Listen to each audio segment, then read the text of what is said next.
Hey folks, I have read your discussion board posts and your portfolio part one today and have provided feedback in the rubric for you to review when you have time. Real quick, let's talk about the discussion board. The discussion board had you review the Teach Act and fair use, copyright, and open access policies and guidelines. If you came away from this discussion board feeling like, oh my goodness, I am more confused than ever, welcome to the club. I've been doing this almost 10 years, and there are times that I'm not sure what I'm allowed to use and what I'm not allowed to use. So I have to ask people who have been at this longer than I have or who have expertise in the area.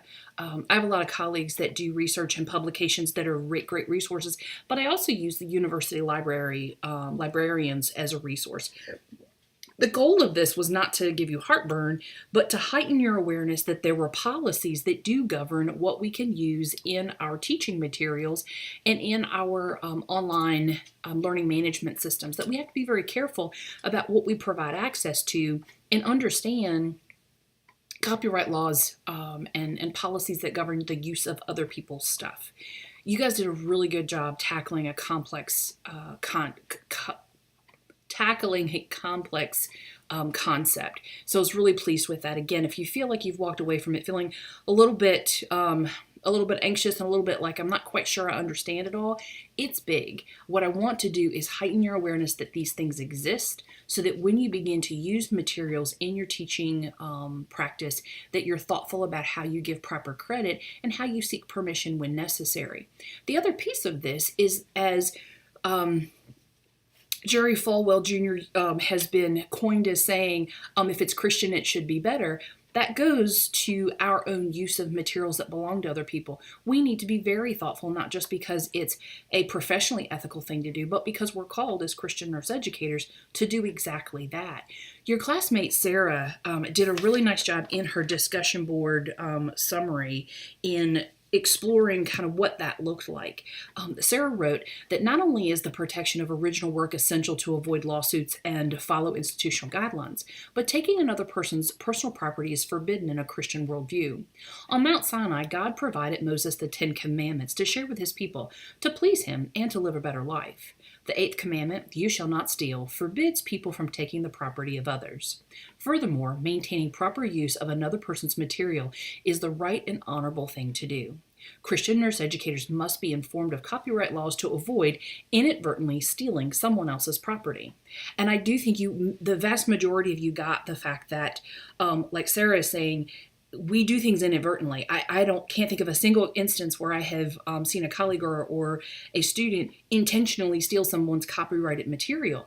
We do it because we don't know any better and because we don't know the guidelines and policies that govern that behavior. So really appreciate Sarah pulling into the context that as Christians we need to do it better. We need to be most aware. And when we're not aware, we need to seek good counsel so that we have clarity in how we use material that we feel like is going to be valuable to our students. So I think there were lots of great insights. Okay, let's talk about your portfolio. One of the one of the goals of this assignment is to have you navigate a portfolio technology for you to understand not just the putting in the pieces and just copying and pasting and dumping things into a format, but understanding the value of a portfolio and understanding the importance of the aesthetics of a portfolio. We are moving away from paper Word document types of resumes and curriculum vitae.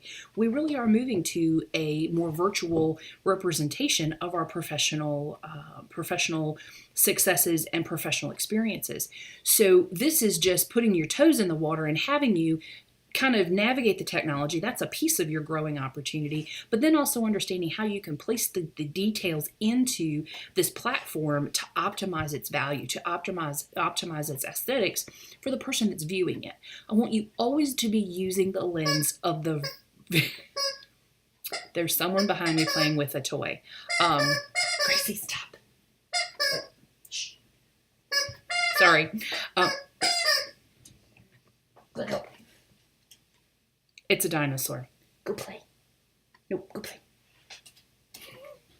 Sorry, they just came back from their walk-in. Someone's having fun. Where was I? Okay, so putting your toes in the water of understanding how to use technology and being brave enough to be able to click on some buttons and know you're not going to break it. The next piece of it is putting the material in so that it is meaningful to your viewer. Every time you do this, I want you to be thinking, what's the person on the other side seeing? What things am I asking them to do to access my information? You want to avoid having your reader scroll way down on pages. You want your reader to avoid having to download a bunch of documents, and I've given you some guidelines on things that would be okay for them to download. You also want your viewer to be able to very quickly look at your portfolio and be able to get a general gist of what's going on. You want to use brief, concise sentences. Use bullet points when you can, because that's just easier to read. If you bury things in paragraphs, the person has to sit still and thoughtfully read paragraph after paragraph, and that can sometimes be a little tedious. So when the opportunity presents, use bullet points instead of paragraphs. That is true for your resume. I think the only section that I think you can be okay with is the professional expertise in your teaching philosophy. They lend themselves to a paragraph format, but everything else, as you move through the portfolio, really think about how much easier I can make it on my viewer. Want to remind you, just like your resume, your portfolio is designed to give someone the general gist of who you are. It's not to be all-encompassing and cover every single aspect. The idea is to give them a flavor. The idea is to get your foot in the door by having a meaningful portfolio or a meaningful resume. The interview gets you the job. The application, the resume, the portfolio gets you the interview. So that's why it's so important to have it be your best foot forward, because that's what gets you the interview. Remember, resume and portfolio get you the interview gets you the job or the promotion. So be thoughtful about, what does my first step forward look like? What does that entry point into my professional world look like to the person viewing it? So use that lens when you're looking at this. The expectation is this is a progressive assignment. Before you start part 2, go back to part 1 and clean up any recommendations that have been made, and then apply those. Get that squared away, and then start part 2. You're going to do the same thing with your integrative literature review, which brings us to this week. This week, you are tasked with part 1 of your integrative literature review. Part 1 is the blueprint. Think about it, building a house. You cannot build a house without a detailed blueprint. It tells you where everything goes, what can be expected in the final product. That's what you're doing here. The Prisma model is an established scholarly tool that is used to guide professionally published integrative literature reviews. I've taken some things out of the model because it's just too deep of a dive for you to do in an 8-week course. So I've tried to decrease the burden. We're also not doing an exhaustive search. You're only being asked to look at 20 to 25 samples of articles that relate to your PCOS question. So if you do not get part 1 correct, part 2 will be a train wreck. Know that if part 1 is not where it needs to be, I'm going to have you rewrite it.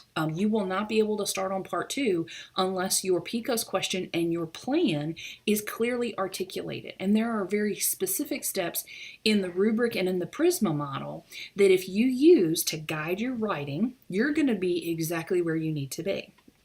I'm going to tell you, before you start writing part 1, sit down with a blank sheet of paper, or if you're a typer, open up a blank Word document and write PICOS on the left margin, and think about, what do you want your PCOS topic to be? What's your intervention? What's your control? What's your outcome? And then include your setting. Then write out your PCOS question.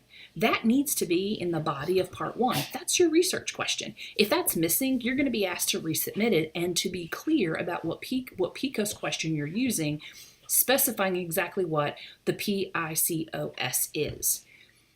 And I'm not doing this to be overly autocratic or authoritarian. The intent is to make sure that you really know what you're researching, because if you do not, you will begin to go into the literature and you will get lost because you do not have clarity about what your key terms are and the exact outcome you're looking for. So, all that to say, take your time. Spend time thinking about your PICO. I sent you a video, I think it was this morning, after the welcome video that gave you kind of a breakdown of everything, an example, 2 examples, and then the breakdown of what it should look like. Be sure that you're using the Ask the Professor link to ask the who, what, when, where, how kinds of questions. Take the time to read your classmates' questions about the ILR so that I've noticed recently there's questions that have been asked before. Read those questions in the discussion board first before you ask me again. That will help save time and efficiency for our course. Anything personal sent to me by email, know that I'm happy to answer any questions. What I can't do is you can't send me your PICOS question and have me say, yep, that's exactly correct, or correct it for you. This is a graded assignment. So what I can do is say, go back and look at this piece of it. I really want you to be as independent and as autonomous in this as possible, but I also want you to understand the process. Keep in mind that part of this assignment is to have you learn something about a topic of interest. The real part of this assignment is for you to learn to do the integrative literature review process. I want you to understand the process really well so that when you're in practice as a nurse educator and you are faced with an issue in practice, your first question is, what does the literature say and how can I navigate an appropriate PICOS question so that I can go into the literature and find the answer to my question and not get lost. The idea in this assignment isn't just answering your question. The idea is for you to understand the integrative literature review process. So if it feels a little wobbly, if it feels a little bit stressful, that's okay. You're learning. You're not supposed to know exactly how to do this, but you are supposed to use your resources. You are supposed to use your research book. You are supposed to follow the rubric and the guideline, and then use me to answer additional questions or offer clarity. I'm truly happy to do that. Know that I'm here. Know that I'm thinking about you. Seek any questions or clarifications on the feedback that you were given this week. And otherwise, I will just look forward to seeing part 1 sometime, reading it next week. Touch base soon. Y'all take care.